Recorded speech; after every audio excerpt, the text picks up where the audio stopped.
আপোনালোক সকলোৱে জানে যে বাংলাদেশৰ সৃষ্টি হৈছিল কেৱল আৰু কেৱল ভাৰতৰ বাবে আৰু সেই বাংলাদেশে এতিয়া উভতগুৰে নচা দেখিবলৈ পোৱা গৈছে আৰু বাংলাদেশে কালিৰ দিনটোত যি কৰিলে সেই দৃশ্য বা সেই খবৰ পোৱাৰ পাছত আপোনাৰো বৰ্তমানৰ যিখন অন্তৱৰ্তীকালীন চৰকাৰ চলাই আছে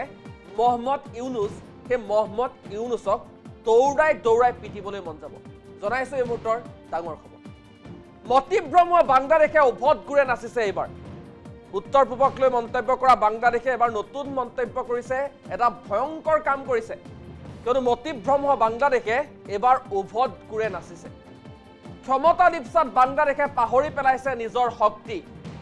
যি ভাৰতৰ বাবে বাংলাদেশে স্বাধীনতা পাইছিল সেই দেশকেই এবাৰ ৰঙা চকু দেখুৱাইছে বাংলাদেশে 2 টকাৰ বাংলাদেশে পাহৰি পেলাইছে ভাৰতীয় সেনাৰ শৌৰ্য বীৰ্য আৰু শক্তি হিতাহিত জ্ঞান হেৰুৱাই মহম্মদ ইউনুছে হাত মিলাইছে ৰঙা চীনৰ সৈতে উত্তৰ পূবক লৈ মন্তব্য কৰা বাংলাদেশে এবাৰ এখন নতুন মানচিত্ৰ উলিয়াইছে আৰু যিখন মানচিত্ৰ ঢাকা বিশ্ববিদ্যালয়ত প্ৰদৰ্শন কৰা হৈছে যিখন মানচিত্ৰ দেখিলে আপোনাৰ তেজ উঠলি উঠিব কিয়নো বাংলাদেশৰ নতুন মানচিত্ৰত আছে উত্তৰ পূব ঝাৰখণ্ড বিহাৰ আৰু উৰিষ্যা কাৰ বলেৰে বলিয়ান হৈ বাংলাদেশে এই পদক্ষেপ লৈছে সেয়া এই মুহূৰ্তৰ ডাঙৰ প্ৰশ্ন ভাৰতে যদি ইচ্ছা কৰে নাম নিশান নোহোৱা কৰি পেলাব পাৰে বাংলাদেশৰ কিন্তু সেই ভাৰতক এবাৰ জুকাই লৈছে বাংলাদেশে যি বাংলাদেশে বাৰম্বাৰ বিপদ আহিলে ভাৰতৰ পৰা সহায় ভিক্ষা মাগে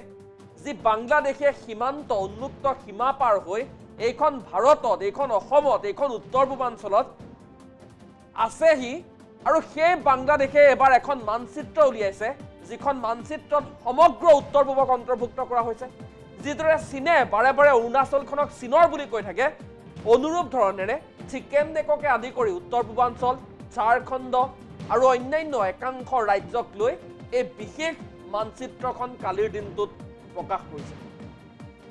বাংলাদেশৰ ভিতৰতে থকা এটা সন্ত্ৰাসবাদী সংগঠনে এই মানচিত্ৰখন প্ৰচাৰ কৰা বুলি এটা চৰ্চা চলিছে যদিও সন্ত্ৰাসবাদী সংগঠনে মানচিত্ৰখন প্ৰচাৰ কৰিছে বা প্ৰকাশ কৰিছে তেনেহলে ঢাকা বিশ্ববিদ্যালয়লৈ এই মানচিত্ৰখন ক'ৰ পৰা আহিল সেয়াও এই মুহূৰ্তৰ ডাঙৰ প্ৰশ্ন মতিভ্ৰম হোৱা বাংলাদেশক যিকোনো মুহূৰ্ততে যোগ্য প্ৰত্যুত্তৰ দিব পাৰে ভাৰতে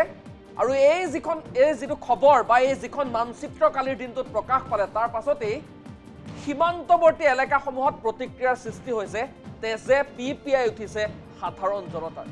আৰু এই যি গ্ৰেটাৰ বাংলাদেশ নামৰ যিখন মানচিত্ৰ কালিৰ দিনটোত বাংলাদেশে প্ৰকাশ কৰিলে বা প্ৰচাৰ কৰিলে তাৰ পাছতে এতিয়া বিশ্ব সম্প্ৰদায়ৰ মাজতো প্ৰতিক্ৰিয়াৰ সৃষ্টি হোৱা পৰিলক্ষিত হৈছে সেই বিশেষ মানচিত্ৰখন এই মুহূৰ্তত আমি আপোনালোকক দেখুৱাব বিচাৰিছো আৰু এনেদৰে কালিৰ দিনটোত হিতাহিত জ্ঞান হেৰুৱাই মহম্মদ ইউনুছে কালিৰ দিনটোত দেখিবলৈ পোৱা গৈছে এই যিটো সন্ত্ৰাসবাদী সংগঠন এই সংগঠনটোৰ বিৰুদ্ধে এতিয়া কি ব্যৱস্থা গ্ৰহণ কৰিব সেয়াও পৰিলক্ষিত হ'ব কিন্তু ঢাকা বিশ্ববিদ্যালয়ত কিদৰে এই মানচিত্ৰখন প্ৰদৰ্শন কৰা হ'ল তাকে লৈ এতিয়া তীব্ৰ প্ৰতিক্ৰিয়াৰ সৃষ্টি হৈছে বিশ্ব সম্প্ৰদায় এক প্ৰকাৰৰ হাঁহিয়াতৰ পাত্ৰ কৰি তোলা দেখিবলৈ পোৱা গৈছে বাংলাদেশক কিয়নো যি বাংলাদেশৰ সৃষ্টিৰ আঁৰত ভাৰতৰ অৱদান আছে যি বাংলাদেশৰ সৃষ্টিয়ে হ'ল ভাৰতৰ বাবে সেই বাংলাদেশক কিয় এইদৰে বাৰে বাৰে কুঠাৰঘাত কৰিবলৈ চেষ্টা চলাইছে সেয়াও এই মুহূৰ্তৰ ডাঙৰ প্ৰশ্ন আমি এই মুহূৰ্তত আমাৰ সতীৰ্থ নিউজ প্ৰডিউচাৰ নিতুমণি কুমাৰৰ সৈতে সংযুক্ত হ'ব বিচাৰিছো নিতু আপোনাৰ কাষলৈ আহিছো ইতিমধ্যে আমি ভাৰত বাংলা সীমান্তৰ পৰা আমি পৰিৱেশ দেখুৱালো আমাৰ সতীৰ্থ প্ৰসেনজিৎ দেৱে সেই পৰিৱেশটো দেখুৱাইছে কিন্তু বাৰে বাৰে কিয় বাংলাদেশে ভাৰতক এই ধৰণে আক্ৰমণৰ লক্ষ্য কৰি লয় যদিও বাংলাদেশে এই কথা জানে যে ভাৰতক কোনো ক্ষেত্ৰতেই বিপদত পেলাব নোৱাৰে বাংলাদেশে কিন্তু তাৰ পাছতো কিহৰ বাবে বাৰে বাৰে এই ধৰণৰ চালে বাৰে কোবোৱা কথা হৈ সমান্তৰালভাৱে এইবাৰ এখন মানচিত্ৰ উলিয়াই ভাৰতক যি এটা সময়ত পাকিস্তানৰ সৈতে যি এক পৰিৱেশ বৰ্তমান সৃষ্টি হৈ আছে সেই সময়ত ভাৰতক বিপদত পেলাবলৈ চেষ্টা কৰিছে বাংলাদেশে নিতু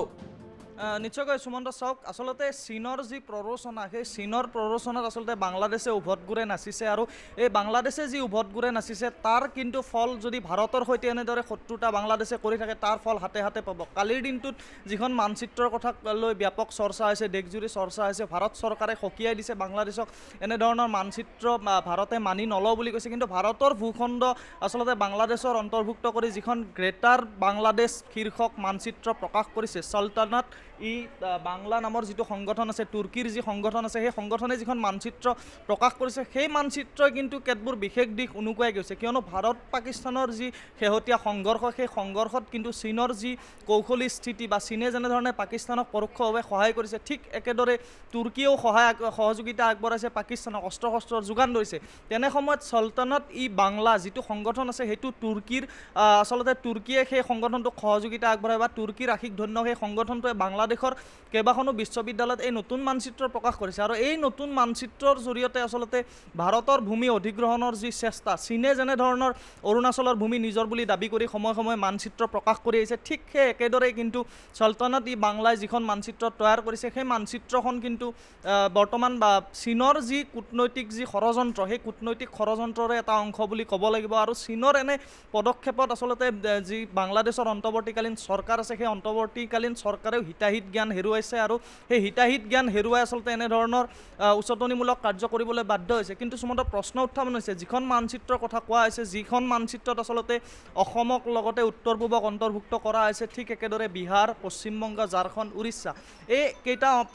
যিকেইখন ৰাজ্য আছে, এই ৰাজ্যকেইখন অন্তৰ্ভুক্ত কৰি বাংলাদেশে যি নতুন মানচিত্ৰ তৈয়াৰ কৰিছে, এই মানচিত্ৰই এটা কথা স্পষ্ট কৰি দিছে যে বৰ্তমান ভাৰতৰ শত্ৰু দেশ বুলি আমি চীন আৰু পাকিস্তানক গণ্য কৰি আহোঁ, কিন্তু বৰ্তমান যি বাংলাদেশৰ স্থিতি, অন্তৱৰ্তীকালীন চৰকাৰৰ যি স্থিতি শ্বেখ হাছিনাৰ পলায়নৰ পাছৰে পৰা, সেই স্থিতি কিন্তু বাংলাদেশে বৰ্তমান যি পৰিৱেশৰ সূচনা কৰিছে, সেই পৰিৱেশৰ পৰা এটা কথা স্পষ্ট যে ভাৰতৰ বৰ্তমান চুবুৰীয়া তিনিখন শত্ৰু ৰাষ্ট্ৰ আছে, সেয়া হৈছে পাকিস্তান, চীন আৰু বাংলাদেশ। বৰ্তমান অন্তৱৰ্তীকালীন চৰকাৰৰ উপদেষ্টাৰ কেতবোৰ কাম কাজে কিন্তু বিশেষভাৱে ব্যাপক দেশজুৰি চৰ্চা লাভ কৰিছে, বিতৰ্কৰ সূচনা হৈছে। কিয়নো কিছুদিন পূৰ্বে আচলতে চীনত গৈ যেনেধৰণে উত্তৰ পূবৰ চিকেন নেকক চীনক দখল কৰি ব্যৱসায় বাণিজ্য প্ৰসাৰৰ বাবে ব্যৱস্থা গ্ৰহণৰ আহ্বান জনাইছে ইউনুছে, ঠিক সেই সময়তে কিন্তু এই চলতানাত ই বাংলাই যিখন মানচিত্ৰ উলিয়াইছে, সেই চিত্ৰখনে কিন্তু এনেবোৰ দিশে উনুকিয়াই দিছে যে ভাৰতৰ সৈতে শত্ৰু ৰাষ্ট্ৰৰ সংখ্যা বৃদ্ধি হৈছে। মই সেই বিশেষ মানচিত্ৰখন আমাৰ ভিডিঅ' জাৰ্নেলিষ্টক দেখুৱাবলৈ অনুৰোধ জনাইছোঁ। এই যিখন মানচিত্ৰৰ কথা কোৱা হৈছে, এই যি মানচিত্ৰ হৈছে এয়া হৈছে বাংলাদেশ, এইখিনি অঞ্চল হৈছে বাংলাদেশ, যিখন বাংলাদেশক লৈ ব্যাপক চৰ্চা হৈছে বৰ্তমান। ঠিক একেদৰে এইখন হৈছে অসমৰ মানচিত্ৰ, যিখন আচলতে চলতানাত ই বাংলা নামৰ সংগঠনটোৱে নিজৰ বুলি দাবী কৰি আচলতে গ্ৰেটাৰ বাংলাদেশ বা অখণ্ড বা বৃহৎ বাংলাদেশৰ অংশ কৰিব বিচাৰিছে। ঠিক একেদৰে উৰিষ্যা, বিহাৰ, পশ্চিমবংগৰ কেইবাটাও এলেকা এই যি নতুন মানচিত্ৰ আছে, এই নতুন মানচিত্ৰত কিন্তু সাঙুৰি লোৱা পৰিলক্ষিত হৈছে। কালিৰ দিনটোত বৈদেশিক মন্ত্ৰালয়ৰ প্ৰবক্তা যি ৰণধীৰ জয়ছোৱালে উল্লেখ কৰিছে যে বাংলাদেশৰ এনে যি সিদ্ধান্ত, এনে সিদ্ধান্তৰ বিৰুদ্ধে কঠোৰ পদক্ষেপ গ্ৰহণ কৰা হ'ব। আৰু এই যিখন মানচিত্ৰৰ কথা কোৱা হৈছে, এই মানচিত্ৰখনে কিন্তু ভাৰত বাংলা সীমান্তৰ মাজত যি সম্পৰ্ক পূৰ্বৰে পৰা আছিলে, ব্যৱসায় বাণিজ্যিক সম্পৰ্কটো কিন্তু ব্যাপক আঘাত আনিছে। কিয়নো কালিৰ দিনটোত যদি লক্ষ্য কৰা যায়, তেনেহ'লে ভাৰতৰ যি কেতবোৰ কঠোৰ সিদ্ধান্ত, সেই সিদ্ধান্তৰ ব্যাপক প্ৰভাৱ কিন্তু বাংলাদেশত পৰিবলৈ পোৱা গৈছে। কিয়নো বাংলাদেশৰ কাপোৰৰ সাজপাৰৰ পৰা আৰম্ভ কৰি ফল মূললৈকে যি ব্যৱসায় বাণিজ্য, সেয়া ভাৰতৰ মাজেৰে বন্ধ কৰি দিয়া হৈছে। মই এইখিনিতে কিছু ইতিহাসৰ প্ৰসংগ উল্লেখ কৰিব লাগিব। কিয়নো যেতিয়া বংগ বিভাজন হৈছিলে, সেই বংগ বিভাজনৰ সময়ৰে পৰা আচলতে যি গ্ৰেটাৰ বাংলাদেশ বা বৃহত্তৰ বা অখণ্ড বাংলাদেশৰ প্ৰসংগ, সেয়া কিন্তু স্থান পাই আহিছিলে। যেতিয়া মুছলিম লীগ গঠন হৈছিলে, মুছলিম লীগ গঠনৰ পাছৰে পৰাই কিন্তু সেই অসম বা উত্তৰ পূবৰ প্ৰতি বাংলাদেশৰ খেনচকু আছিলে, সেয়া ইতিহাসৰ প্ৰসংগ। আৰু এইখিনিতে আৰু এটা কথা উল্লেখ কৰিব লাগিব, যেতিয়া চিলেট অসমৰ পৰা বিচ্ছিন্ন হৈছিল 1947 চনৰ 6 জুলাই, সেই চিলেটৰ প্ৰসংগটো কিন্তু সময়ে সময়ে উত্থাপন হৈ আহিছে। কিয়নো চিলেটৰ পৰা যেনেধৰণে ৰোহিংগিয়াৰ অনুপ্ৰৱেশ ভাৰতত ঘটি আছে, সেই অনুপ্ৰৱেশক লৈও কিন্তু ভাৰত চৰকাৰে পদক্ষেপ গ্ৰহণৰ কথা পোষকতা কৰিছে। আৰু যেতিয়া অসম আন্দোলনৰ সূচনা হৈছিলে, সেই অসম আন্দোলনৰ সময়তো কিন্তু চিলেটৰ প্ৰসংগই বাৰুকৈ স্থান পাইছিলে। ঠিক সেই সময়তে কিন্তু ব্ৰিটিছ যেতিয়া শাসনত আছিলে, সেই ব্ৰিটিছ শাসন থকা সময়তে কিন্তু বংগক যেতিয়া বিভাজন বংগক ভাগ কৰি দিয়া হৈছিলে, সেই ভাগ কৰি দিয়াৰ পাছত কিন্তু যেতিয়া কেইবাখনো নতুন প্ৰদেশৰ সূচনা সৃষ্টি হৈছিলে, সেইকেইখন বৰ্তমানৰ যদি চোৱা যায় বিহাৰ, উৰিষ্যা, পূববংগ আৰু অসম, এই যি প্ৰদেশসমূহ আছিলে, এয়া পূৰ্বৰ যি বৃহত্তৰ বংগদেশৰ অন্তৰ্ভুক্ত হোৱা বুলি কোৱা হয়। আৰু সেই দাবী কৰিয়েই আচলতে এনেধৰণৰ চলতানাত ই বাংলাই এখন নতুন মানচিত্ৰ প্ৰকাশ কৰিছে। কিন্তু যেতিয়া 1947 যেতিয়া বংগ প্ৰদেশ বিভাজন হৈছিল, আৰু বিভাজন হৈ যেতিয়া পূব পাকিস্তানত যেতিয়া বংগদেশৰ যি মুছলমান সম্প্ৰদায় আছে, মুছলমান সম্প্ৰদায়ক লৈ আচলতে পূববংগ আৰু যি হিন্দু সম্প্ৰদায় আছে, হিন্দু সম্প্ৰদায়ক লৈ পশ্চিমবংগ গঠন কৰি দিয়া হৈছিলে। আৰু ৰেড ক্লিফ লাইনৰ যি সীমান্তৰ যি নীতি সেই সীমান্ত নীতি অনুসৰি পূববংগ আৰু পশ্চিমবংগৰ নিৰ্ধাৰণ কৰা হৈছিলে ঠিক সেই সময়তে কিন্তু যেতিয়া 1971 চনত যেতিয়া বাংলাদেশে স্বাধীনতা লাভ কৰিছিলে পূববংগ যেতিয়া ভাঙি পৃথক বাংলাদেশ গঠন কৰা হৈছিলে সেই সময়ত কিন্তু ভাৰতে বাংলাদেশৰ পক্ষত থিয় দিছিলে আৰু পাকিস্তানক যেনেধৰণে পৰাভূত কৰিবলৈ সক্ষম হৈছিল 1971 চনত সেই যি ইতিহাসৰ কাহিনী সেই ইতিহাসৰ কাহিনীৰ আলম লৈ কিন্তু সময়ে সময়ে বাংলাদেশে যি গ্ৰেটাৰ বাংলাদেশ বা অখণ্ড বাংলাদেশৰ প্ৰসংগ সেয়া টানিব বিচাৰে কিন্তু সেয়া টানিব বিচাৰিলেও আচলতে বাংলাদেশৰ যি এই বৰ্তমানৰ যি চৰকাৰ বৰ্তমানৰ যি ইউনুছ চৰকাৰ আছে সেই ইউনুছ চৰকাৰৰ যি ভাৰত বিৰোধী স্থিতি এই ভাৰত বিৰোধী স্থিতিয়ে কিন্তু নিজকে পুনৰবাৰ বিশ্ববাসীৰ ওচৰত আচলতে হাঁহিয়াতৰ পাত্ৰ বুলি ক'ব লাগিব কিয়নো বাংলাদেশৰ যি শক্তি চীনৰ উচতনিত আচলতে বাংলাদেশে যি উভতগুৰে নাচিছে সেই উভতগুৰে নচা কাৰ্যক সমগ্ৰ বিশ্বই গৰিহণা দিছে আৰু চলতানত ই বাংলাৰ যি ষড়যন্ত্ৰ ইতিমধ্যে ফাদি লৈছে ঢাকাৰ কেইবাখনো বিশ্ববিদ্যালয়ত এই যি নতুন মানচিত্ৰ প্ৰকাশ কৰা হৈছে এই নতুন মানচিত্ৰই কিন্তু এটা কথা স্পষ্ট কৰি দিছে যে ভাৰতৰ শত্ৰু ৰাষ্ট্ৰৰ সংখ্যা বৃদ্ধি পাইছে আৰু যিকোনো মুহূৰ্তত পাকিস্তানৰ বিৰুদ্ধে যেনেধৰণে ভাৰতে পদক্ষেপ গ্ৰহণ কৰি আহিছে সেই একে পদক্ষেপে কিন্তু বাংলাদেশৰ বিৰুদ্ধে গ্ৰহণ কৰিবলৈ ভাৰত চৰকাৰ সাজু আছে তাৰে এটা প্ৰমাণ ইতিমধ্যে ভাৰত চৰকাৰে দিছে যে ভাৰতৰ মাজেৰে বাংলাদেশৰ যি ব্যৱসায় সেই ব্যৱসায় বন্ধ কৰি দিছে কিন্তু যদিহে বাংলাদেশ চৰকাৰে নিজৰ যি নীতি সেই নীতিত যদি অক্ষুণ্ণ থাকে তেনেহ'লে সেই যে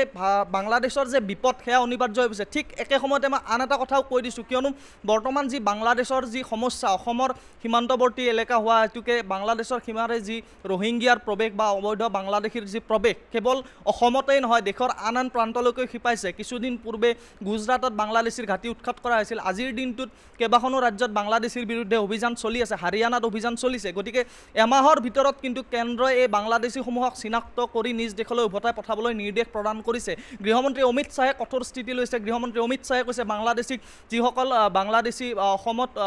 অসমকে ধৰি ৰাজ্যৰ বা দেশৰ ভিন্ন প্ৰান্তত অবৈধ নথি পত্ৰৰে বাস কৰি আছে সেই বাংলাদেশীসমূহক কিন্তু খেদি পঠিওৱাৰ ব্যৱস্থা কৰিব লাগে আৰু প্ৰতিখন ৰাজ্যৰ মুখ্যমন্ত্ৰীলৈ কাঢ়া নিৰ্দেশ প্ৰদান কৰা হৈছে তেনে পৰিপ্ৰেক্ষিতত পুনৰবাৰ যে বাংলাদেশ নিতু এই মুহূৰ্তত আপোনাক ধন্যবাদ জ্ঞাপন কৰিছোঁ